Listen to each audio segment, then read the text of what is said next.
نحمده ونصلي على رسوله الكريم اما بعد فاعوذ بالله من الشيطان الرجيم بسم الله الرحمن الرحيم رب اشرح لي صدري ويسر لي امري واحلل عقدة من لساني يفقهوا قولي۔ آج کی گفتگو کا عنوان ہے بچوں کی تربیت میں والدین اور اساتذہ کا کردار۔ سب سے پہلے تو یہ بات سمجھنی چاہیے کہ اسلام بچوں کو بہت اہمیت دیتا ہے۔ بچے اللہ کا عطیہ ہیں۔ اللہ سبحانہ وتعالی جس کو چاہتا ہے لڑکیاں عطا کرتا ہے، جس کو چاہتا ہے لڑکے عطا کرتا ہے، جسے چاہتا ہے لڑکے اور لڑکیاں ملا کر دیتا ہے، اور جسے چاہتا ہے بانجھ بنا دیتا ہے۔ اولاد ایسی نعمت ہے جس کی دعا انبیاء علیہم السلام نے بھی کی۔ قرآن مجید میں حضرت زکریا کے بارے میں آتا ہے، ہنالک دعا زکریا ربہ، وہی زکریا علیہ السلام نے اپنے رب سے دعا کی، رب ہب لی من لدنک ذریۃ طیبہ انک سمیع الدعاء، اے میرے رب مجھے اپنے پاس سے ایک پاکیزہ اولاد عطا فرما، بے شک تو ہی دعا کو بہت سننے والا ہے۔ اللہ سبحانہ وتعالی بچوں کی پیدائش کو ایک خوشی کی خبر بتاتے ہیں، خوشخبری بتاتے ہیں۔ جب زکریا علیہ السلام کی دعا قبول ہوئی تو اللہ تعالیٰ نے فرمایا، یا زکریا انا نبشرک بغلام اسمہ یحییٰ، اے زکریا ہم آپ کو ایسے لڑکے کی خوشخبری دیتے ہیں جس کا نام یحییٰ ہوگا۔ اسی طرح ابراہیم علیہ السلام کو بڑھاپے میں جب اللہ تعالیٰ نے اولاد کی خوشخبری دی تو اس کے بارے میں قرآن مجید میں آتا ہے، وامرأتہ قائمۃ فضحکت فبشرناها باسحاق ومن وراء اسحاق یعقوب، اور اس کی بیوی کھڑی تھی یعنی ابراہیم علیہ السلام کی، تو وہ ہنس پڑی تو ہم نے اسے اسحاق کی اور اسحاق کے بعد یعقوب علیہ السلام کی خوشخبری دی۔ انبیاء علیہ السلام نے اولاد جیسی نعمت پر اللہ تعالیٰ کا شکر ادا کیا۔ ابراہیم علیہ السلام بچوں کی پیدائش پہ کہتے ہیں، الحمدللہ الذی وہب لی علی الکبر اسماعیل و اسحاق ان ربی لسمیع الدعاء، سب تعریف اللہ کے لیے ہے جس نے مجھے بڑھاپے میں اسماعیل اور اسحاق جیسی اولاد عطا کی، بے شک میرا رب تو بہت دعا سننے والا ہے۔ نبی صلی اللہ علیہ وسلم بچوں سے پیار کرتے تھے اور حسن اور حسین رضی اللہ عنہما کو جنت کے پھول قرار دیتے تھے، ہما ریحانتا یا من الدنیا، یہ دونوں دنیا میں میرے دو پھول ہیں۔ بچوں کی اور ازواج اور اولاد کی آنکھوں کی ٹھنڈک کی دعا بھی ہمیں سکھائی گئی ہے۔ عباد الرحمن کے حوالے سے قرآن مجید میں آتا ہے، ربنا ہب لنا من ازواجنا وذریاتنا قرۃ اعین واجعلنا للمتقین اماما، اے اللہ ہمیں ہماری ازواج اور اولاد سے آنکھوں کی ٹھنڈک عطا کر، یعنی یہ انسان کے لیے خوشی کا باعث ہوتے ہیں، اور ہمیں متقین کا امام بنا۔ رسول اللہ صلی اللہ علیہ وسلم نے بچوں کو پودے بھی کہا ہے، فرمایا اللہ ہمیشہ اس دین میں ایسے پودے لگاتا رہے گا جنہیں وہ اپنی فرما برداری میں استعمال کرے گا، یعنی نیک بچے پیدا ہوتے رہیں گے اور آگے چل کر دین کی خدمت کرتے رہیں گے۔ بچے دین کو مضبوط کرنے کا ذریعہ بھی ہیں۔ ابن مبارک جب اصحاب حدیث کے بچوں کو دیکھتے جن کے ہاتھوں میں قلم دوات ہوتی تو وہ انہیں اپنے قریب کرتے اور کہتے کہ یہ دین کے پودے ہیں، یعنی آج ان کی نگہداشت کرو تاکہ کل کو یہ بڑے ہو کر فائدہ دیں، دین کے محافظ ہیں۔ مسکین بن بکیر کہتے ہیں کہ ایک شخص امام اعمش کے پاس سے گزرا جبکہ وہ حدیثیں سنا رہے تھے۔ اس شخص نے ان سے کہا، آپ ان بچوں کو حدیثیں سنا رہے ہیں، یعنی چھوٹے بچوں کو کیوں آپ اتنی اہمیت دے رہے ہیں؟ تو امام اعمش نے کہا، یہ بچے تمہارے لیے تمہارے دین کی حفاظت کرنے والے ہیں، یعنی آج جن کو حدیثیں سناؤ گے تو کل یہ آگے جا کر دوسروں کو سنانے والے ہوں گے، مستقبل کے داعی ہوتے ہیں۔ زکریا علیہ السلام نے جب دعا کی نیک اولاد کی تو ساتھ یہ بھی کہا، یرثنی ویرث من آل یعقوب واجعلہ ربی رضیہ، جو میرا وارث بنے اور آل یعقوب کا وارث بنے، اور اے میرے رب اسے پسند کیا ہوا بنا۔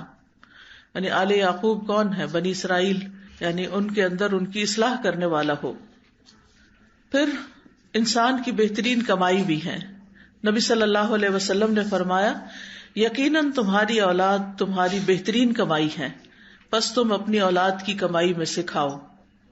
یعنی دنیا میں بھی ان سے فائدہ اٹھاؤ اور مرنے کے بعد بھی وہ تمہارے لیے کمائی کا ذریعہ ہیں، یعنی صدقہ جاریہ بن کر آخرت میں درجات کی بلندی کا ذریعہ ہیں۔ رسول اللہ صلی اللہ علیہ وسلم نے فرمایا، جب انسان مر جاتا ہے تو 3 اعمال کے سوا اس کے سارے اعمال منقطع ہو جاتے ہیں۔ نمبر 1 صدقہ جاریہ، نمبر 2 وہ علم جس سے فائدہ اٹھایا جائے، اور نمبر 3 نیک اولاد جو اس کے لیے بعد میں دعائیں کرتی رہے۔ تو اس نیک اولاد کی وجہ سے ماں باپ کے درجے آگے بھی بلند ہوتے ہیں۔ جب کسی کا درجہ بلند ہوتا ہے یعنی برزخ میں، تو وہ پوچھتا ہے کہ میرا یہ درجہ کس وجہ سے بلند ہوا، تو بتایا جاتا ہے کہ تمہاری اولاد کی دعا کی وجہ سے، یعنی تمہیں اپ گریڈ کر دیا گیا ہے۔ تو جہاں بچے خوشخبری ہیں، نعمت ہیں، اور آگے ہمارے لیے دین دنیا کی بھلائیوں کا ذریعہ ہیں، وہاں بچے ایک ذمہ داری بھی ہیں، ایسی ذمہ داری جن کے بارے میں سوال کیا جائے گا، اور یہ سوال والدین سے بھی ہوگا اور استادوں سے بھی ہوگا۔ ابن عمر کہتے ہیں، نبی صلی اللہ علیہ وسلم نے فرمایا، اللہ تبارک و تعالی جس شخص کو رعیت کا ذمہ دار بناتا ہے، خواہ وہ کم ہو یا زیادہ، تو اللہ تعالیٰ قیامت کے دن اس رعایا کے بارے میں سوال بھی کرے گا کہ اس نے اپنی رعایا کے بارے میں اللہ تعالیٰ کے احکامات کو قائم کیا یا ضائع کیا، یعنی ان کو اللہ کا فرما بردار بنایا، اللہ کی اطاعت پر چلایا یا نہیں۔ لیکن بچے والدین کے علاوہ استادوں اور باقی معاشرے کی بھی ذمہ داری ہوتے ہیں۔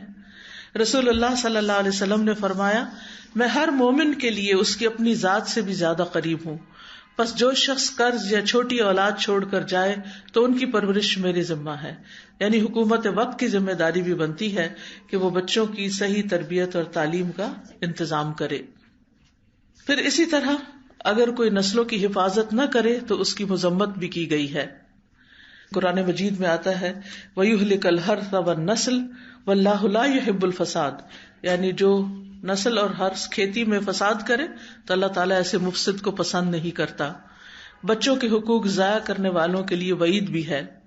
رسول اللہ صلی اللہ علیہ وسلم نے فرمایا، کوئی ایسا بندہ جسے اللہ کسی رعایا کا نگران بناتا ہے، اور بچے جو ہیں وہ ہماری رعایا ہیں، یعنی کہ کلکم راعٍ وکلکم مسئول عن رعیتہ۔ اسی حدیث میں آگے جا کے آتا ہے، والمرأة راعیۃ فی بیت زوجہا ومسئولۃ عنہا، کہ عورت اپنے شوہر کے گھر میں نگران ہے اور اس سے اس کے بارے میں سوال کیا جائے گا۔ تو گھر میں ظاہر ہے کہ بچے ہوتے ہیں، تو بچوں کی ایک طرح سے نگرانی اس کی ذمہ داری ہے۔ فرمایا کہ اگر کوئی نگران اس حال میں مرتا ہے کہ وہ اپنی رعیت سے دھوکہ کرنے والا ہے تو اللہ اس پہ جنت حرام کر دیتا ہے، یعنی ان کے انٹرسٹ اور ان کے حقوق کی صحیح حفاظت کرنا بھی لازم ہے، چاہے والدین ہوں یا استاد ہوں۔ اب یہ ہے کہ وہ اپنی ذمہ داری کس طرح پوری کریں، تو اس سلسلے میں یہ یاد رکھنا چاہیے کہ بچے فطرت پر ہوتے ہیں، وہ بڑوں سے سیکھتے ہیں، یعنی ان کو سکھانے کے لیے، ان کی تربیت کرنے کے لیے ہمیں ان کے سامنے رول ماڈل بننا ہوگا۔ جو باتیں ہم ان میں چاہتے ہیں کہ وہ کریں، وہ کر کے دکھانی ہوگی۔ یعنی بچے اگر ایسے ناپسندیدہ کام کرتے ہیں جو والدین کو ناخوش کرتے ہیں تو والدین فوراً ان کو ڈانٹنا شروع کر دیتے ہیں یا ناراض ہونا شروع کر دیتے ہیں، لیکن والدین کو یہ سوچنا چاہیے کہ انہوں نے یہ چیزیں سیکھی کہاں سے ہیں، یہ باتیں کہاں سے آئی ہیں۔ تو ظاہر ہے کہ جب چھوٹے ہوتے ہیں بچے خاص طور پر، تو وہ جو کچھ سیکھتے ہیں گھر سے ہی سیکھتے ہیں، ان کا جو مخصوص رویہ ہوتا ہے وہ ان کے ماحول کا نتیجہ ہوتا ہے، جو کچھ وہ محسوس کرتے ہیں، جو وہ دیکھتے ہیں، جو وہ سنتے ہیں، جو وہ کرتے ہوئے اپنے آس پاس پاتے ہیں۔ تو بچوں کی فطرت کا انحصار ان کے بڑوں پر ہے کہ ہر بچے کو اللہ تعالیٰ تو مسلمان ہی پیدا کرتا ہے، لیکن والدین اس کو یہودی یا عیسائی یا مشرک بنا دیتے ہیں۔ تو والدین اور استادوں کی ذمہ داری بنتی ہے کہ بچوں کے ذہن میں صحیح طور پر توحید کا عقیدہ جو ہے وہ راسخ کرے، جس کی مثال ہم حضرت ابراہیم علیہ السلام، حضرت اسحاق علیہ السلام، حضرت یعقوب علیہ السلام کے اندر دیکھتے ہیں کہ انہوں نے آخر دم تک اس چیز کی کوشش کی جس کی گواہی یوسف علیہ السلام کی وہ اسپیچ دیتی ہے جو انہوں نے جیل خانے میں ان دو لوگوں کے سامنے کی جو ان سے خواب کی تعبیر پوچھنے کے لیے آئے تھے کہ واتبعت ملت آبائی ابراہیم واسحاق ویعقوب وما کان لنا ان نشرک باللہ، ہمارے لیے یہ درست نہیں کہ ہم اللہ کے ساتھ کسی کو شریک ٹھہرائیں۔ تو بڑے جو ہیں وہ بچوں کے لیے ایک رول ماڈل ہوتے ہیں۔ ام المومنین عائشہ رضی اللہ تعالی عنہا کہتی ہیں کہ میں نے عادات، چال چلن اور بات چیت میں رسول اللہ صلی اللہ علیہ وسلم سے سب سے زیادہ مشابہ فاطمہ رضی اللہ عنہا کے علاوہ کسی کو نہیں دیکھا. تو ظاہر ہے کہ حضرت فاطمہ نے یہ سب کچھ کہاں سے سیکھا؟ اپنے گھر میں سیکھا، اپنے والد سے سیکھا. یعنی کس کس چیز میں؟ عادات میں، چال چلن میں اور بات چیت میں. اسی لیے وہ جنت کی عورتوں کی سردار ہوں گی، اپنے اس اخلاق اور ان طور طریقوں کی وجہ سے جن کی جھلک ان کے کردار کے اندر پائی جاتی ہے، جو انہوں نے رسول اللہ صلی اللہ علیہ وسلم سے سیکھے تھے. جب بھی فاطمہ رضی اللہ تعالی عنہا آپ کے پاس آتی، آپ ان کی طرف کھڑے ہو جاتے، ان کا ہاتھ پکڑتے، انہیں بوسہ دیتے، انہیں اپنی جگہ پر بٹھا لیتے. اور جب آپ ان کے ہاں جاتے تو وہ اٹھ کر آپ کی طرف بڑھتی، آپ کا ہاتھ پکڑتی، بوسہ دیتی اور آپ کو اپنی جگہ پر بٹھا دیتی تھی. یہ تعلق ہے ایک باپ اور بیٹی کا، کتنا خوبصورت تعلق، اور کیا کچھ سکھانے کو ہے اس میں. یعنی نبی صلی اللہ علیہ وسلم امت کے لیے تو شفیق تھے ہی، لیکن کس طرح اپنی اولاد کے لیے بھی شفیق تھے، اور شادی کے بعد بھی کتنی محبت کے ساتھ ان سے پیش آتے ہیں. اور حضرت فاطمہ بھی جواباً کتنی زیادہ محبت ان سے کرتی ہیں. آج اکثر ماں باپ اس بات پہ پریشان ہوتے ہیں کہ ہمارے بچے منہ توڑ جواب دیتے ہیں، ہماری عزت نہیں کرتے، ہماری بات نہیں مانتے، بات نہیں سنتے، نماز نہیں پڑھتے. یعنی کسی بھی شخص کے پاس بیٹھ جاؤ تو اگر وہ بچوں والا ہے تو سب سے بڑا اس کی زندگی کا مسئلہ اس کے بچے ہی بنے ہوتے ہیں اور ان کی بدتمیزیاں اور بےہودگیاں. لیکن سوچنے کی بات یہ کہ انہوں نے یہ سب کچھ کہاں سے سیکھ لیا، یعنی کیوں وہ ایسے ہو رہے ہیں، اس میں ہماری طرف سے کیا کمی ہوئی. میں سمجھتی ہوں کہ اس وقت صرف والدین اور اسکول کی تربیت ہی کام نہیں کرتی، بلکہ اس سے آگے بچوں کو دنیا کا بہت زیادہ ایکسپوجر ہو گیا ہے، اور بہت سی چیزیں وہ اسکرین سے سیکھ رہے ہوتے ہیں، اور اس سے بہت سی خرابیاں ان کے اندر آتی ہیں، اور ماحول سے سیکھتے ہیں. کیونکہ بچے ایک حد تک ہی گھروں میں رہتے ہیں، اس کے بعد اسکول کالجز وغیرہ میں چلے جاتے ہیں جہاں اپنے آس پاس کے بچوں سے بہت کچھ سیکھ رہے ہوتے ہیں. ایون اگر اسلامک اسکول بھی ہوں تو وہ تو سلیبس کی حد تک اسلام ہوتا ہے. اگر خوش قسمتی سے اچھے مسلمان ٹیچرز مل جائیں تو وہ بچوں کی زندگی میں ایک بڑا رول پلے کرتے ہیں.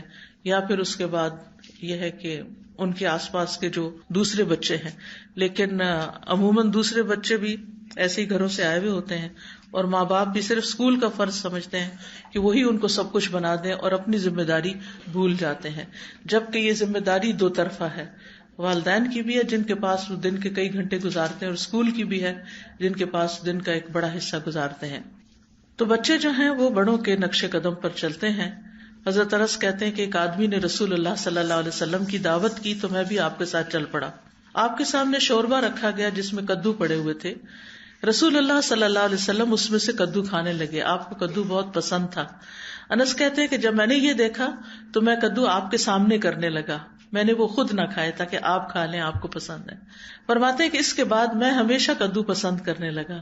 جو کھانا بھی میرے لیے تیار کیا گیا، جتنا بھی ہو سکا میں نے اس میں کدو کو ضرور شامل کر لیا، یعنی ہر ڈش میں وہ شامل کر لیا.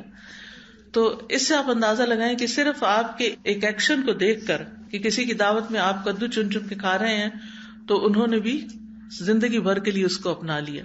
وہ ایسا انداز ہوگا، وہ ایسی ادا ہوگی کہ حضرت انس رضی اللہ عنہ کے دل میں اتر گئی.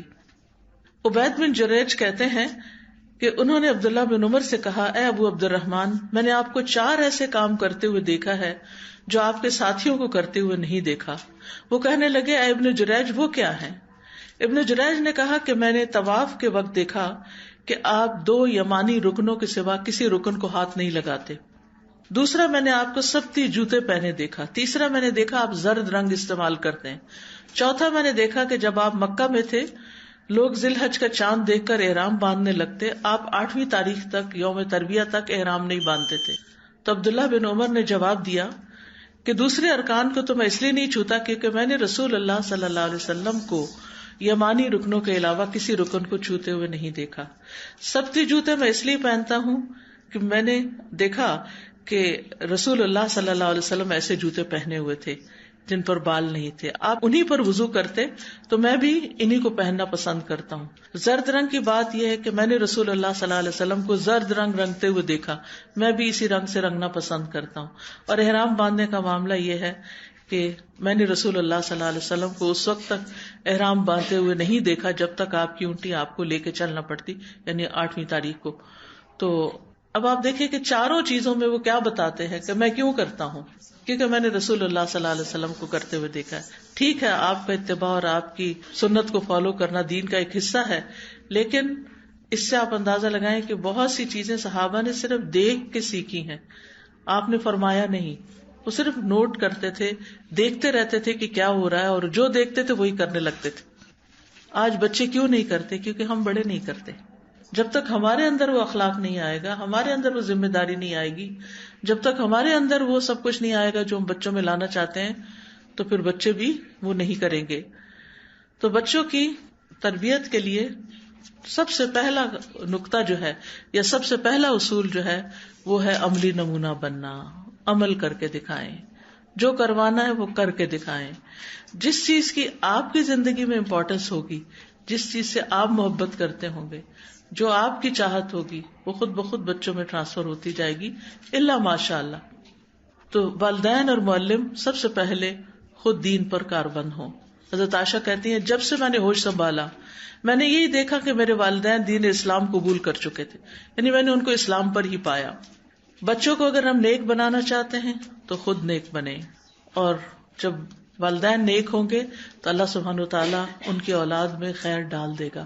بعض اوقات ہم پریشان ہوتے ہیں بچپن میں، جب وہ چھوٹے ہوتے ہیں ہمارے ہاتھوں میں ہوتے ہیں، ہم ان کی ہر لحاظ سے اچھی تربیت کرنے کی کوشش کرتے ہیں. جب بڑے ہوتے ہیں بڑا ایکسپوجر ملتا ہے، باہر نکلتے ہیں تو اپنی مرضیاں کرنے لگتے ہیں. لیکن اس میں بھی انسان کو تسلی رکھنی چاہیے کہ اللہ سبحانہ وتعالیٰ ضرور ان کو پلٹائے گا، کیونکہ اللہ تعالیٰ ان بچوں کی حفاظت کرتا ہے دین کی کہ جن کے والدین صالح ہوتے ہیں. جس سے سورۃ الکہف میں ہمیں پتہ چلتا ہے کہ حضرت خضر نے ان بچوں کی دیوار بنا دی تھی جن کی بستی والوں نے انہیں کھانا بھی نہیں کھلایا تھا. کس لیے بنائی تھی؟ موسیٰ علیہ السلام کے پوچھنے پر انہوں نے بتایا کانا ابوہما صالحا واراد ربک ان یبلغا اشدہما ویستخرجا کنزہما، کہ ان کے والد نیک تھے، باپ نیک تھا، تو تیرا رب چاہتا تھا کہ ان کا خزانے محفوظ رہے اور بڑے ہو کر یہ اس کو استعمال کر سکیں. تو بہت سے ماں باپ اس بات پہ بھی غمگین رہتے ہیں اگر ہمیں کچھ ہو گیا تو ہمارے بچوں کا کیا ہوگا. آپ اللہ کے ساتھ مخلص ہو جائیں، آپ کے بچوں کو اللہ سنبھال لے گا. کل ہی مجھے اپنی ایک کزن کے پاس جانے کا اتفاق ہوا. اس کا ینگ بیٹا میڈیکل کالج میں پڑھتا تھا، رات کو سویا صبح اٹھا نہیں، تو بہت بڑا حادثہ تھا. میں کل تعزیت کے لیے گئی تھی اس کے پاس. یہ میری کزن جو ہے مجھ سے عمر میں کوئی 10-15 سال بلکہ زیادہ، شاید 20-22 سال چھوٹی ہوں گی. تو یہ چھوٹی سی بچی تھی، تو میری خالہ کو کینسر ہو گیا تو میں ان کو اپنے پاس لے آئی تھی، اور میرے گھر میں میرے خیال 1-2 سال رہی ہوں گی. میں نے اسکول میں داخل کروایا اور پھر میں PhD کے لیے گئی تو واپس بھیج دیا اس کو. تو وہ ایک بالکل جیسے ماں بیٹی کا تعلق ہوتا ہے، کچھ اس طرح کا بھی تعلق. تو یہ بہت ینگ تھی، یعنی کہ بہت چھوٹی عمر کی تھی جب ان کی والدہ فوت ہو گئی تھی، اور 5 بچوں کو چھوڑ کے، اور ایک چھوٹا تو بالکل گود والا بچہ تھا. تو کل ڈیٹیل سے میں نے سب کے حالات پوچھے. ماشاءاللہ سب کے سب ویل اسٹیبلشڈ اور اپنے پاؤں پہ کھڑے ہیں اور اپنی بہترین زندگی گزار رہے ہیں. تو اس وقت جب خالہ میری بہت ینگ تھی جب ان کو کینسر ہوا تھا، تو وہ بھی کچھ پریشان ہوتی تھی، اور ہم سب بھی فکر کرتے تھے کہ ان بچوں کا کیا بنے گا، یہ کیسے پلیں گے، بڑے ہو کر ان کے رشتے کیسے ہوں گے، کیونکہ ماں ہی دیکھتی ہے نا سب کچھ. یعنی اب ہم یہ سمجھتے ہیں کہ ہم ٹھیکیدار ہیں اور ہم ہی سب کچھ کرنے والے ہیں، لیکن یہ ہے کہ اگر ہم اللہ پہ بھروسہ کر لیں اور اپنے اعمال کو درست کر لیں تو اللہ سبحانہ وتعالیٰ ہمارے بچوں کی بھی ٹیک کیئر کر لے گا.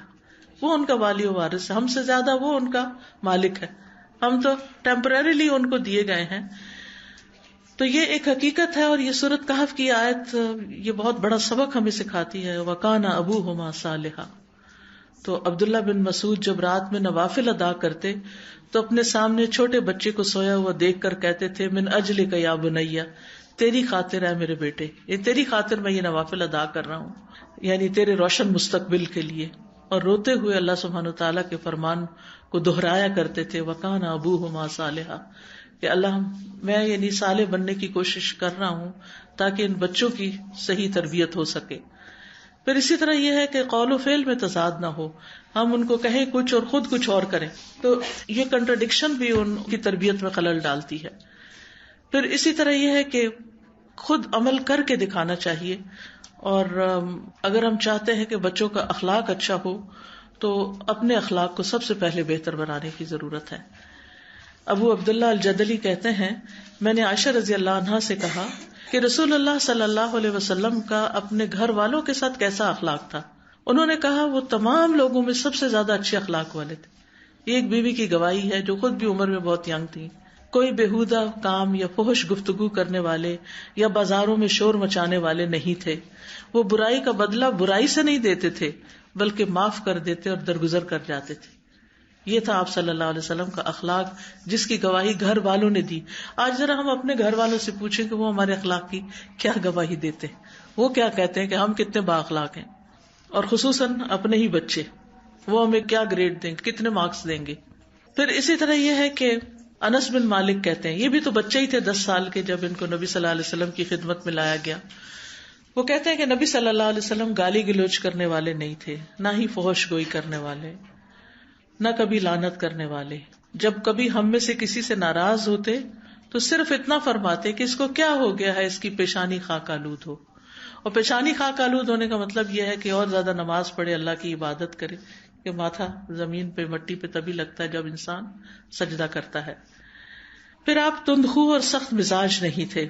قرآن پاک نے اس بات کی گواہی دی ہے, فَبِمَا رَحْمَةٍ مِّنَ اللَّهِ لِنْتَ لَهُمْ, اللہ کی رحمت کی وجہ سے آپ ان کے لیے نرم دل ہیں. لَوْ كُنْتَ فَظًّا غَلِيظَ الْقَلْبِ لَانفَضُّوا مِنْ حَوْلِكَ, اگر آپ بدخلق اور سخت دل ہوتے تو یہ آپ کے آس پاس سے بکھر جاتے. تو اس لیے بہت ضروری ہے کہ بچوں کے ساتھ سختی نہ کی جائے اور ڈسپلن کے نام پر تندخو رویے اختیار نہ کیے جائیں, بلکہ ان کے لیے آسانی پیدا کی جائے. نبی صلی اللہ علیہ وسلم نے فرمایا, بے شک اللہ نے مجھے مشکلات میں ڈالنے والا اور سختی کرنے والا بنا کے نہیں بھیجا, بلکہ مجھے آسانی کرنے والا اور معلم بنا کر بھیجا ہے. اللہ تعالیٰ خود رفیق ہے اور رفق یعنی نرمی کو پسند کرتا ہے. نفرت اور اختلاف گھروں کے اندر نہیں ہونا چاہیے. اگر والدین میں یا ٹیچرز میں باہم کسی قسم کی کوئی چپکلش ہو, آپس کی لڑائی جھگڑے ہوں, بہت زیادہ اختلافات ہوں, ایک دوسرے کی رسپیکٹ نہ کرتے ہوں, تو بچے کبھی رسپیکٹ کرنا بڑوں کی نہیں سیکھتے. تو اگر ہم چاہتے ہیں کہ ہمارے بچے بڑوں کی عزت کرنے والے ہوں تو بہت ضروری ہے کہ ہم خود بڑے ایک دوسرے کی رسپیکٹ کرنے والے ہوں. ٹھیک ہے, اختلاف ہو جاتا ہے, دو کوئی بھی لوگ, اور ویسے بھی مرد اور عورت ایک نہیں ہوتے, مردوں کی اپنی طرح سوچ ہوتی ہے, عورتوں کی اپنی سوچ ہوتی ہے. تو ہسبینڈ وائف کے اندر ہر چیز میں اتفاق ہو نہیں سکتا. اختلاف ہو لیکن ایک لحاظ کے ساتھ, ایک تمیز کے ساتھ, ایک ادب کے ساتھ, اور یہ انتہائی ضروری ہے. پھر اسی طرح بچوں سے کیے ہوئے وعدے پورے کرنے چاہیے. پریشان کن کیفیات میں ان کی گھبراہٹ دور کرنی چاہیے, تسلی دینی چاہیے. مشکل حالات میں خود ان کے لیے سہارا بننا چاہیے, ان کے درمیان ایک ٹرسٹ پیدا کرنا چاہیے. دوسری اہم چیز تربیت میں جو بہت ضروری ہے وہ ہے ان کے دل میں اللہ اور اس کے رسول کی محبت ڈالنا. ہم کوشش کرتے ہیں وہ ہم سے محبت کریں, ہمارے خاندان سے محبت کریں, اس ملک سے کریں, اس سے کریں, اس سے کریں, ٹھیک ہے, باقی محبتوں کی بھی اپنی جگہ ہوتی ہے, لیکن سب سے زیادہ ان کے دل میں محبت کس کی ہونی چاہیے؟ اللہ اور اس کے رسول صلی اللہ علیہ وسلم. تب وہ اللہ کی اطاعت کریں گے, تب وہ رسول صلی اللہ علیہ وسلم کی اطاعت کریں, تب وہ ان کو بڑا مقام دیں گے. لیکن اگر ہم ہر وقت اپنے سے ہی ڈراتے رہے اور اپنا ہی لالچ دلاتے رہے تو پھر بات نہیں بنے گی. یہ لازم ہے کہ ان کے دل میں یہ خیال ڈالیں کہ اللہ دیکھ رہا ہے. کیونکہ اگر ہم یہ کہیں گے کہ تمہارے ابا کو بتاؤں گی, اس کو بتاؤں گی, یوں پٹائی کروں گی, یہ تربیت کی باتیں نہیں ہیں. تو صرف رولز یا اصولز یا ڈسپلن کے نام پہ سختی کرنا جو ہے یہ درست نہیں. عبداللہ بن عباس رضی اللہ عنہما سے مروی ہے کہ ایک دن میں رسول اللہ صلی اللہ علیہ وسلم کے پیچھے سوار تھا تو آپ نے فرمایا, اے لڑکے, میں تجھے چند کلمات سکھا رہا ہوں. اللہ کے احکام کی حفاظت کرو, اللہ تمہاری حفاظت کرے گا. اور یہ اس وقت بالکل بچے تھے ابھی عبداللہ بن عباس, اور کتنی بڑی بڑی باتیں سکھا دی آپ نے. اللہ کے احکام کی حفاظت کرو, تم اسے اپنے سامنے پاؤ گے. جب مانگو اللہ سے مانگو, یہ بچوں کو سکھانے کی چیز ہے. جب مانگو, کچھ بھی چاہیے اللہ سے مانگو. جب مدد چاہو اللہ سے چاہو. جان رکھو اگر ساری دنیا مل کر تمہیں کوئی فائدہ پہنچانا چاہے تو فائدہ نہیں دے سکتی سوائے اس کے جو اللہ نے تمہارے لیے لکھ دیا ہے. قلم اٹھا لیے گئے اور صحیفے خشک ہو گئے. اور اسی طرح اگر ساری دنیا مل کے تمہیں کوئی نقصان پہنچانا چاہے تو کوئی نقصان نہیں دے سکتی. کتنا بہادر اور جری بنا دیا کہ کوئی تمہیں کچھ نقصان نہیں دے سکتا. اللہ کی حفاظت تمہارے ساتھ ہونی چاہیے. پھر اللہ ہی کا ڈر پیدا کرنا، جیسے لقمان کی نصیحت اپنے بیٹے کے لیے قرآن مجید میں اس کا ذکر آتا ہے، یا بنی ان تک مثقال حبۃ من خردل فتکن فی صخرۃ او فی السماوات او فی الارض یأتی بها اللہ ان اللہ لطیف خبیر. اے میرے چھوٹے بیٹے، بے شک اگر کوئی چیز رائی کے دانے کے وزن کی کیوں نہ ہو، کسی چٹان میں ہو یا آسمانوں میں ہو یا زمین میں، تو اسے اللہ لے آئے گا. بے شک اللہ بڑا باریک بین، پوری خبر رکھنے والا ہے. تو اس سے یہ پتہ چلتا ہے کہ بچوں کو اللہ کا ڈر بھی پیدا کرنا چاہیے کہ کوئی کام تم چھپ کے کرو گے تو اللہ سبحانہ وتعالیٰ تو اس کو دیکھ لے گا. ماما سے چھپ سکتے ہو، بابا سے چھپ سکتے ہو، اللہ سبحانہ وتعالیٰ سے نہیں چھپ سکتے. تو بچوں کو اپنا ڈر نہیں، اللہ کا ڈر سکھائیں. پھر اسی طرح بچوں کو دینی احکام کی پابندی کروائیں، 7 سال کی عمر میں نماز شروع کروا دیں. پھر اسی طرح چھوٹی چھوٹی سنتیں بھی ان کو سکھائیں، دعائیں سکھائیں. اور الحمدللہ اب اس کا بہت ٹرینڈ بھی ہو گیا ہے، والدین بچوں کو یہ چیزیں سکھاتے ہیں. تیسری چیز جو تربیت کے لیے بڑی ضروری ہے وہ ہے پیار اور محبت اور شفقت والا رویہ. جو چیز محبت سے سکھائی جا سکتی ہے وہ نفرت سے نہیں سکھائی جا سکتی. انس بن مالک کہتے ہیں کہ میں نے رسول اللہ صلی اللہ علیہ وسلم سے بڑھ کر کسی کو شفقت کرنے والا نہیں پایا، سب سے زیادہ شفیق اور مہربان تھے آپ. پھر اسی طرح بچوں کے ساتھ رحم کا سلوک، لیس منا من لم یرحم صغیرنا ولم یوقر کبیرنا، وہ ہم میں سے نہیں جس نے ہمارے چھوٹے پر شفقت نہیں کی، اس کے ساتھ مہربانی نہیں کی، اور جس نے ہمارے بڑوں کی عزت نہیں کی. پھر ان کے ساتھ محبت کرنا. حضرت عائشہ رضی اللہ تعالی عنہا جو تھی، ان کے اپنے بچے تو نہیں تھے لیکن اپنے شاگردوں کے ساتھ بہت محبت سے پیش آتی تھی. مسروق ان کے شاگرد جو تھے وہ ہمیشہ ان کی مجلس میں حاضر رہتے تھے، تو وہ ان کو اپنا بیٹا کہتی تھی اور ان کو کہتی تھی، اے مسروق تم میری اولاد میں سے ہو، تم میرے ان بچوں میں سے ہو جو مجھے بہت محبوب ہیں. اور مسروق بھی حضرت عائشہ سے بہت محبت کرتے تھے، جیسے ایک استاد کے ساتھ محبت ہوتی ہے. تو وہ اسی وجہ سے مسروق جو تھے وہ ابو عائشہ کہلاتے تھے، یعنی عائشہ والے. ابو کا مطلب باپ ہی نہیں ہوتا، والا بھی ہوتا ہے. پھر یہ ہے کہ بچوں کو اچھے ناموں سے یاد کرنا چاہیے. طنزیہ باتیں اور ڈانٹ ڈپٹ اور نام بگاڑ کے بات کرنا، یہ عام طور پہ بہت ٹرینڈ ہے کہ بعض اوقات ٹیڑھے میڑھے نام بنا دیے جاتے ہیں جن کا کوئی مطلب نہیں ہوتا یا غلط مطلب نکلتا ہے. تو ایسے پیار کے ناموں سے بلانا چاہیے کہ جس سے بچوں کو پیار محسوس ہو، نہ کہ ایک طنز محسوس ہو. پھر یہ کہ بول کر بھی بچوں سے محبت کا اظہار کرنا چاہیے. جو بھی آپ کی زبان ہے، انگریزی ہے، اردو ہے، پشتو ہے، جو بھی، لیکن محبت کے الفاظ ادا کریں. نبی صلی اللہ علیہ وسلم نے حضرت حسن کے لیے فرمایا، اللہم انی احبہ فاحبہ واحبب من یحبہ، کہ اے اللہ میں اس سے محبت کرتا ہوں، تو بھی اس سے محبت کر، اور اس سے بھی محبت کر جو حسن سے محبت کرتا ہے. یعنی آپ کے نواسے تھے حضرت حسن.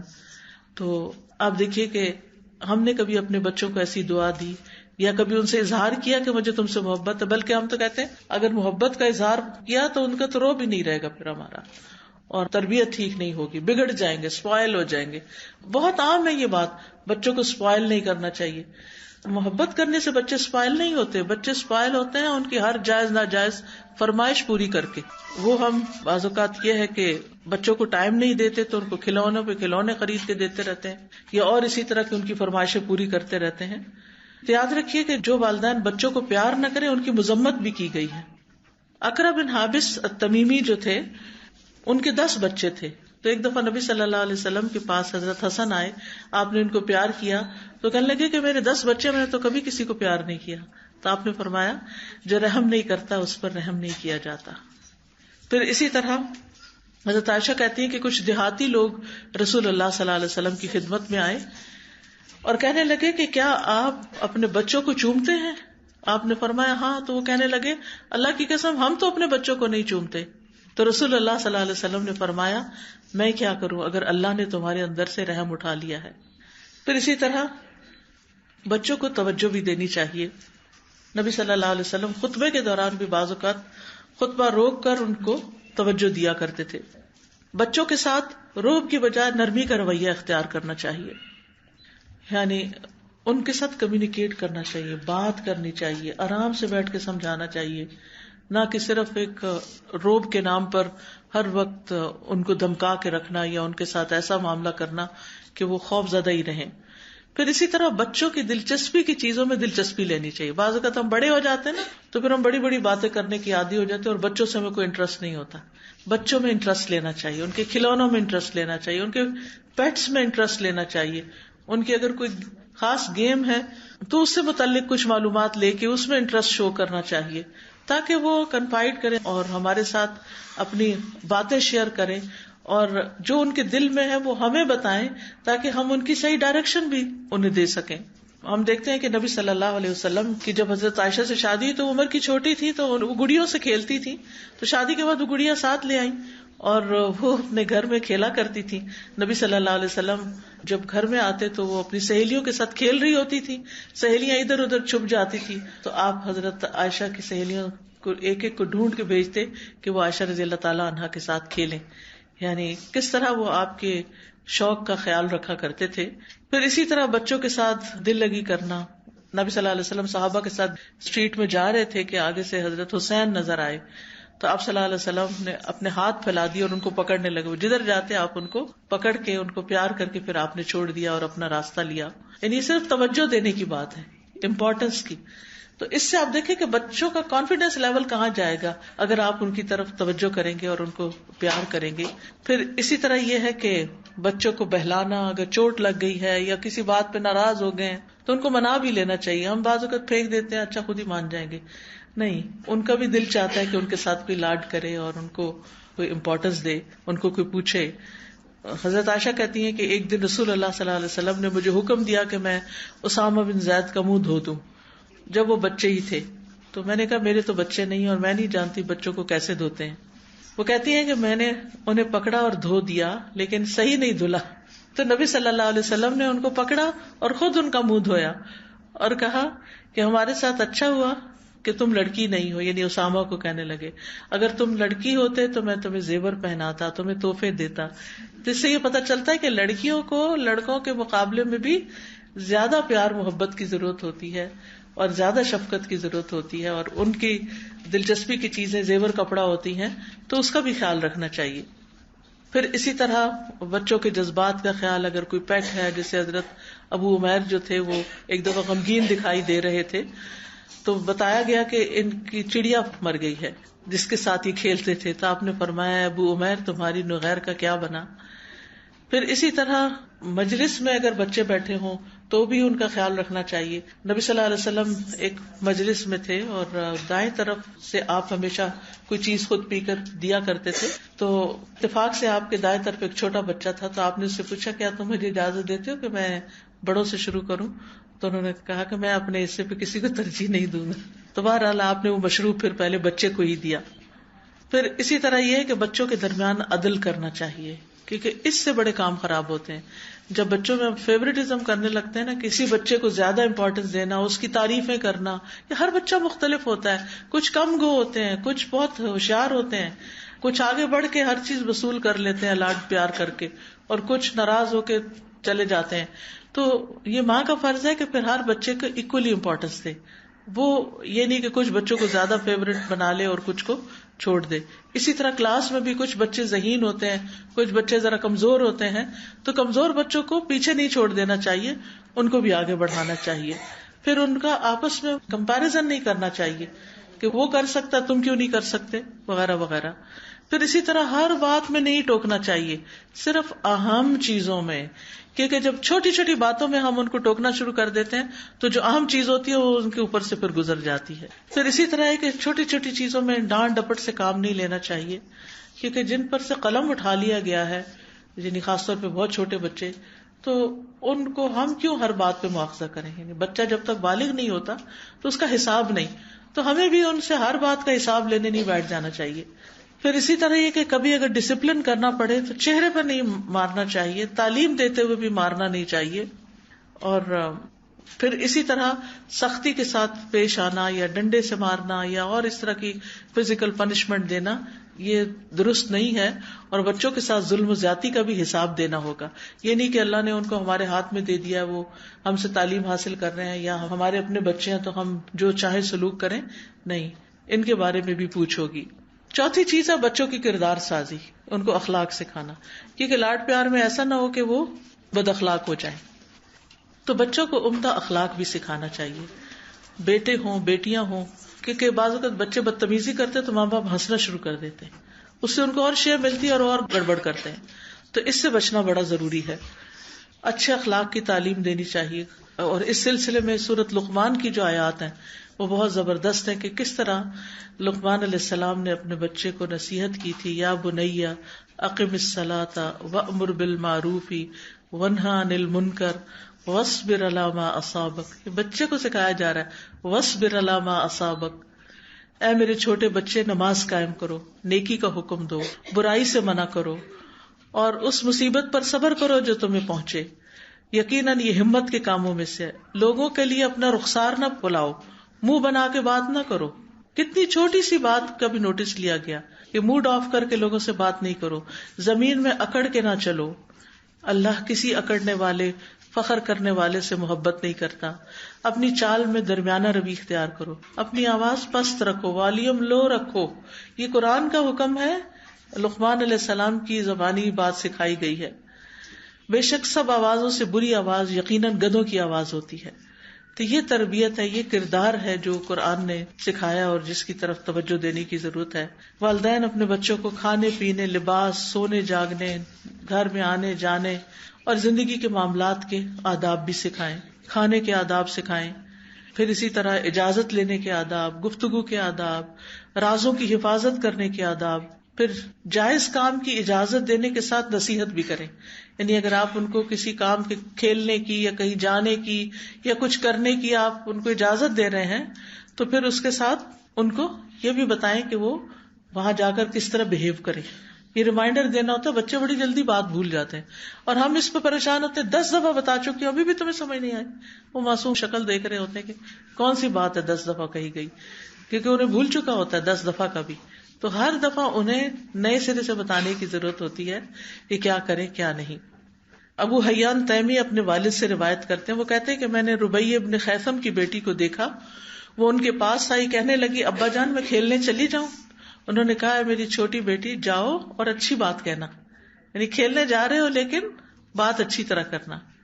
پھر آپس میں ان کو محبت سے پیار سے رہنا سکھانا چاہیے. پھر نرمی سکھانی چاہیے. یعنی بعض بچوں کے اندر مارنے پیٹنے کی بڑی عادت ہوتی ہے، چکی کاٹ لیتے ہیں اور اسی طرح چونٹیاں کاٹتے ہیں، پش کرتے ہیں. کچھ بچے بڑے وائلنٹ ہوتے ہیں بچپن سے ہی، یعنی کہ ماں باپ نے سکھایا ہوتا ہے لیکن ان کے اندر ہی کچھ اگریشن ہوتا ہے. بعض اوقات چھوٹا بچہ ہوتا ہے اس سے جلدی پیدا ہو جائے تو وہ جو چھوٹا رہ جاتا ہے وہ عام طور پر جیلس ہوتا ہے بعد میں آنے والے بچے سے اور نقصان پہنچاتا ہے اس کو. تو ان چیزوں کے بارے میں بھی خیال کرنا چاہیے. پھر اسی طرح ہے کہ ان کو قناعت کا عادی بنانا چاہیے، محنت کا عادی بنانا چاہیے. بچپن سے حلال حرام کی تمیز بھی دینی چاہیے. مجھے یاد ہے کہ جب میں پی ایچ ڈی کر رہی تھی تو مریم کو میں کچھ عرصے کے لیے لے گئی ساتھ یو کے میں.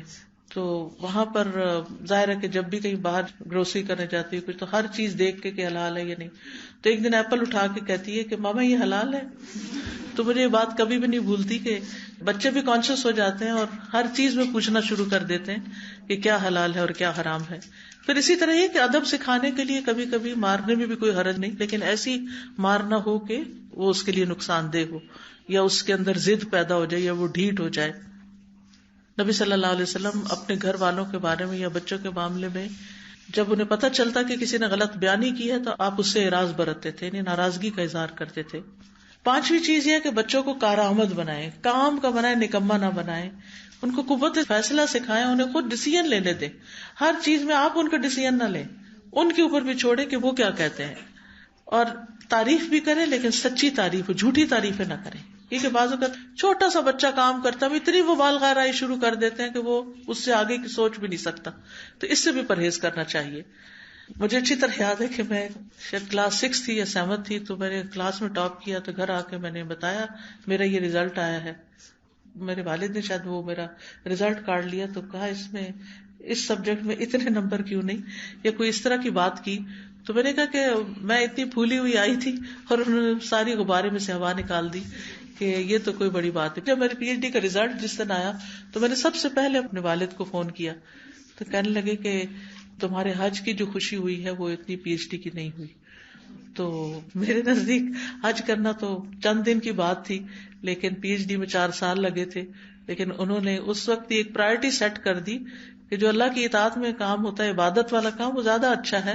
یہ بھی اچھا ہے لیکن وہ زیادہ اچھا ہے، مجھے اس کی خوشی زیادہ ہے. تو یہ چھوٹی چھوٹی باتیں زندگی میں پھر انسان کو بھولتی نہیں، اور یہ چیزیں انسان کی ڈائریکشن سیٹ کرتی ہیں کہ والدین جس چیز کو پرائرٹی دیتے ہیں پھر بچوں کے اندر وہ چیز آنے لگتی ہے. نبی صلی اللہ علیہ وسلم کا طریقہ یہ تھا کہ جب کسی بچے سے کچھ سکھانا ہوتا تو اس کی تعریف بھی ساتھ کرتے.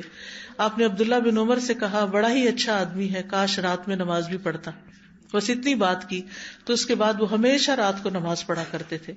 پھر اسی طرح بچوں کے اندر اگر کوئی اچھی عادتیں ہیں تو ان کا ذکر بھی کرنا چاہیے. بیٹا تمہاری یہ عادت بہت اچھی ہے کہ تم کام کرنے کے بعد چیزیں سمیٹ دیتے ہو مثلا، تو اس کے بعد وہ کبھی چھوڑے گا نہیں کیونکہ اس کو پتا چل گیا کہ ایک اچھا کام ہے. ورنہ بچوں کو تو تمیز نہیں ہوتی اچھا کیا ہے کیا نہیں. جب آپ تعریف کرتے ہیں یا اپریشیٹ کرتے ہیں تو پھر ہی ان کو پتا چلتا ہے کہ انہوں نے جو کیا ہے وہ اچھا ہے. نبی صلی اللہ علیہ وسلم نے اشج عبد القیس سے کہا تھا کہ تم میں 2 خصلتیں ایسی ہیں جن سے اللہ محبت کرتا ہے، بردباری اور باوقار ہونا. پھر اسی طرح بچوں سے پیار محبت سے کام کروانا چاہیے. ان کے منفی رویے کو حکمت سے مثبت میں تبدیل کرنا چاہیے. اور اس میں ابو محذورہ کی روایت جو ہے بہت ہی انٹرسٹنگ ہے، اور مجھے یہ واقعہ بہت ہی دل کو لگتا ہے کہ کس طرح ایک ٹین ایجر کی اصلاح نبی صلی اللہ علیہ وسلم نے کی. وہ کہتے ہیں کہ ایک مرتبہ میں چند لوگوں کے ساتھ نکلا. ہم لوگ حنین کے راستے میں تھے تو رسول اللہ صلی اللہ علیہ وسلم حنین سے تشریف لا رہے تھے، واپس آ رہے تھے، اور راستے میں ہمارا آپ سے آمنا سامنا ہو گیا. تو رسول اللہ صلی اللہ علیہ وسلم کے مؤذن نے نماز کے لیے رسول اللہ صلی اللہ علیہ وسلم کے پاس آذان دی. تو مؤذن کی آواز سن کر ہم اونچی آواز سے اس کی نقل اتارنے لگ گئے اور اس کا مذاق اڑانے لگے. رسول اللہ صلی اللہ علیہ وسلم نے ہماری آواز سن لی اور ہماری طرف کسی کو بھیجا کہ وہ ہمیں آپ کے سامنے لا کے کھڑا کرے. تو رسول اللہ صلی اللہ علیہ وسلم نے فرمایا تم میں سے کس کی آواز میں نے سنی جو سب سے اونچی تھی؟ تو لوگوں نے میری طرف اشارہ کر دیا، ابو محذورہ کی طرف، اور وہ سچے ہی تھے. آپ صلی اللہ علیہ وسلم نے سب کو بھیج دیا اور مجھے روک لیا. آپ نے فرمایا کھڑے رہو اور نماز کے لیے اذان دو. میں کھڑا ہوا، لیکن اس وقت میری نظروں میں رسول اللہ صلی اللہ علیہ وسلم اور ان کا دیا ہوا حکم سب سے زیادہ ناپسندیدہ تھا. میں رسول اللہ صلی اللہ علیہ وسلم کے سامنے کھڑا ہوا. آپ نے مجھے خود آذان کے کلمات سکھائے. جب میں آذان دے کر فارغ ہوا تو آپ نے مجھے بلایا اور ایک تھیلی عطا فرمائی جس میں کچھ چاندی تھی. پھر ابو معذورہ کی پیشانی پر اپنا ہاتھ رکھ کر 2 مرتبہ چہرے پہ پھیرا، پھر ان کے جگر پہ پھیرا، حتیٰ کہ رسول اللہ صلی اللہ علیہ وسلم کا ہاتھ ابو معذورہ کی ناف تک پہنچا، یعنی چہرے سے سارے اگلے حصے تک. پھر رسول اللہ صلی اللہ علیہ وسلم نے ان کو دعا دی کہ اللہ تمہیں برکت دے. میں نے عرض کیا یا رسول اللہ صلی اللہ علیہ وسلم مجھے مکہ کا مؤذن مقرر کر دیں. تو آپ نے فرمایا میں تمہیں اس کا حکم دیتا ہوں. اسی وقت ان کے دل سے رسول اللہ صلی اللہ علیہ وسلم کی نفرت دور ہو گئی اور اس کی جگہ رسول اللہ صلی اللہ علیہ وسلم کی محبت پیدا ہو گئی. یہ ہے اصلاح کا طریقہ. یعنی آپ نے بلا کے سزا نہیں دی، بے عزتی نہیں کی، ان کے ماں باپ کو نہیں بلا لیا کہ کیا تمیز سکھائی ہے بچوں کو، کس طرح ڈیل کیا جیسے کوئی بات ہی نہ ہوئی ہو. کیونکہ آپ دیکھنا چاہتے تھے کہ سب سے زیادہ جو شرارتی ہوئی سب سے زیادہ باصلاحیت ہے، تو اس سے اذان دلوائی اور پھر اس کو مکہ کا مؤذن مقرر کر دیا. یعنی کتنی بڑی حکمت کی بات ہے. اور پھر انعام بھی دیا اور پھر دعا بھی دی، پھر ان پہ ہاتھ بھی پھیرا. یہ کتنی شفقت اور کتنی محبت تھی. کیا ہم بھی ٹین ایجرز کے ساتھ اسی طرح پیش آتے ہیں جن کے اندر روڈنس ہوتی ہے یا کبھی بدتمیزی بد اخلاقی بھی برتتے ہیں؟ تو بہت زیادہ صبر کی ضرورت ہوتی ہے ماں باپ کو کہ وہ بچوں کی صلاحیت کو دیکھ کر، ان کی ایسی حرکتوں کو دیکھ کر بھی ان کے ساتھ صبر سے کام لے کر ان کو آگے بڑھائیں. کس طرح زید بن ارقم کو آپ نے یہودیوں کا طرز تحریر سکھایا اور انہوں نے 17 دن کے اندر یا 15 دن کے اندر سب کچھ سیکھ لیا. پھر آپ صلی اللہ علیہ وسلم ٹین ایجرز کو ذمہ داریاں بھی دے کے بھیجتے تھے. اسامہ بن زید جو تھے ان کو لشکر کا امیر بنا کر بھیجا. پھر آپ بچوں کو دعائیں بھی دیتے تھے. ہمیں بھی اپنے بچوں کے لیے خوب خوب دعائیں کرنی چاہیے، اپنے شاگردوں کے لیے دعائیں کرنی چاہیے، ان کے ساتھ شفقت کرنی چاہیے. ابن عباس کہتے ہیں کہ رسول اللہ صلی اللہ علیہ وسلم نے ایک مرتبہ اپنا ہاتھ میرے کندھے پر رکھا اور فرمایا اللہم فقہہ فی الدین وعلمہ التأویل. اللہ اسے دین کی سمجھ عطا کر اور اس کو کتاب کی تعویل یعنی تفسیر کا علم عطا کر. اور وہ واقعی ان کی دعا قبول ہوئی اور وہ مفسر قرآن بنے. بچوں کو آپ کے پاس باقاعدہ لایا جاتا تھا اور آپ ان کے لیے برکت کی دعا دیتے تھے. حضرت انس رضی اللہ عنہ کو نبی صلی اللہ علیہ وسلم نے جو برکت کی دعا دی کہ مال میں اور اولاد میں اور رزق میں برکت ہو، تو ان کا باغ جو تھا سال میں 2 بار پھل لایا کرتا تھا، اور یعنی کہ 100 سے زیادہ بچے انہوں نے خود اپنی زندگی میں بچے اور بچوں کے بچے دیکھے تھے، اور ان کی زندگی بھی بہت لمبی ہوئی تھی.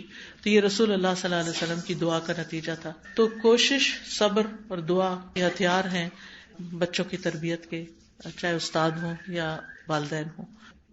اگر چھوٹے بچے ہیں تو آپ ان کو دعائیں، ان کا ترجمہ سکھاتے ہوئے توحید سکھا سکتے ہیں. اس کے علاوہ ان کو کہانیاں سنائیں پیغمبروں کی، کیونکہ ہر پیغمبر توحیدی کے لیے بھیجا گیا تھا، ایک اللہ کی عبادت کے لیے. اور پھر کس طرح ان کی قوم جو تھی وہ نہیں مانی تو ان کے ساتھ کیا ہوئی. پیغمبروں کے قصے جو ہیں یہ بہترین تربیت کرتے ہیں. پھر صحابہ کے قصے جو ہیں.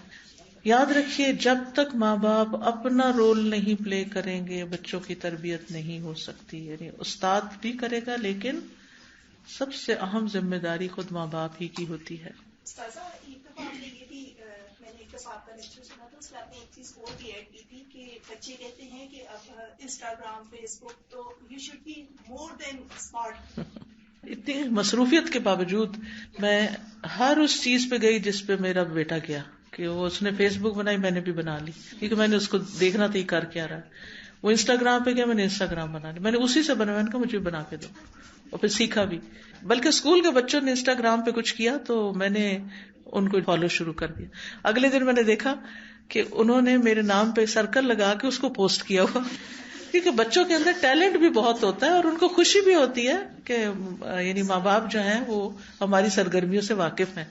تو یہ ہے کہ کبھی یہ ظاہر نہ کرے کہ مجھے نہیں آتا، آپ یہ کہیں کہ میں نے سیکھنا ہے، مجھے بھی چاہیے، اور خوشی سے پھر دکھاتے ہیں اور شیئر بھی پھر کرتے ہیں، کیونکہ ان کے نزدیک تو کارنامہ یہی ہے. یہ چند چیزیں جو کر کے وہ سمجھتے ہیں کہ ہم نے بہت کچھ کر لیا، تو اس میں جو ٹھیک ہو اس کے اپریشیٹ کرو، جو ٹھیک نہ ہو. یہ ہے کہ باؤنڈنگ بھی بنتی ہے نا، کہ بچے کو یہ ہوتا ہے کہ میری مدر انٹرسٹ لے رہی ہیں مجھ میں، میرے کاموں میں انٹرسٹ لے رہی ہیں، اور آنےسٹ فیڈ بیک دینی چاہیے. یعنی کہ میں جھوٹی تعریف نہیں کرتی، جہاں غلط ہوتا ہے میں بتا دیتی ہوں، وہ مانے یا نہ مانے، لیکن میں صحیح رائے دے دیتی ہوں کہ یہ چیز درست نہیں ہے. اور جب بچے بڑے ہو جاتے ہیں نا، پھر بہت زیادہ امپوز بھی نہیں آپ کر سکتے، پھر آپ کو تھوڑا سا اگنور بھی کرنا پڑتا ہے. جو بچے جوائنٹ فیملی سسٹم میں رہتے ہیں ان کی تربیت بہت کر رہا ہوتا ہے، تو باقی بچوں کی آپ شروع کر دیں نا، یعنی بجائے اس کے کہ باقی لوگ آپ کے بچے کی کریں، آپ اپنے کی بھی کریں اور ان سب کی بھی کریں. کیا رول ہونا چاہیے؟ اتنا اچھا موقع ہے، اتنے سارے بچے آپ کو کٹھے مل گئے اور ان کی آپ کلاس لگا لیں. پیرنٹس کی زیادہ رسپانسبلٹی ہوتی ہے تربیت. جی ٹھیک ہے، لیکن یہ کہ جو ہوتی ہیں پھوپھو ہوتی ہیں، خالہ ہوتی ہیں، دادی نانی، یہ بھی تو کچھ رول پلے کرتی ہوں گی نا. سبھی کرتے ہیں. میں سمجھتی ہوں میری پھوپھی نے میرے ساتھ بہت احسان کیا، چھوٹی چھوٹی چیزوں میں اتنی باریکی سے وہ بتاتی تھیں، وقت نہیں ضائع کرتے، یہ ایسے رکھتے ہیں، یہ ایسے اٹھاتے ہیں، یہ ایسے کرتے ہیں. میں سمجھتی ہوں کہ ان کا میری زندگی میں بہت بڑا حصہ ہے. وہ بہت چھوٹی تھی بیوہ ہو کر، ہمارے ہی گھر میں رہی ساری زندگی، تو الحمدللہ انہوں نے سکھایا بھی. ہمارے لیے تو بہت بڑی نعمت تھی، کیونکہ امی مصروف ہوتی تھی، اتنا وقت ان کے پاس نہیں ہوتا تھا. امی نے بھی سکھایا، لیکن یہ کہ ان کا بہت بڑا رول ہے. تو اس لیے اگر کسی کو جوائنٹ فیملی میں رہنا کا موقع ہو تو وہ یہ نہ سوچے کہ یہ ان کے بچوں کے لیے ٹھیک نہیں. ہم سب کچھ خود ہی نہیں سکھا سکتے بچوں کو. سارے اختیار میرے اللہ کو نے، اللہ بج کوئی ڈوبیاں نہیں تار سکتا، اللہ بج کوئی بھی نہیں مار سکتا. او چھڈ دے او بندیا تو جھوٹ بولنے، سارے اختیار میرے اللہ کو نے. جی آسمان سٹے تے نہیں کوئی مار سکتا، جنوں پانی وچ ڈوبے نہیں اتر سکتا. قرآن واقعات دسے کھول کھول نے، سارے اختیار میرے اللہ کو نے. رب دا دتا جو ہڈاویں بندیا، اسے نو پکار جندا کھاویں بندیا. او چھڈ دے تو شرک والے بول بول نے، سارے اختیار میرے اللہ کو نے.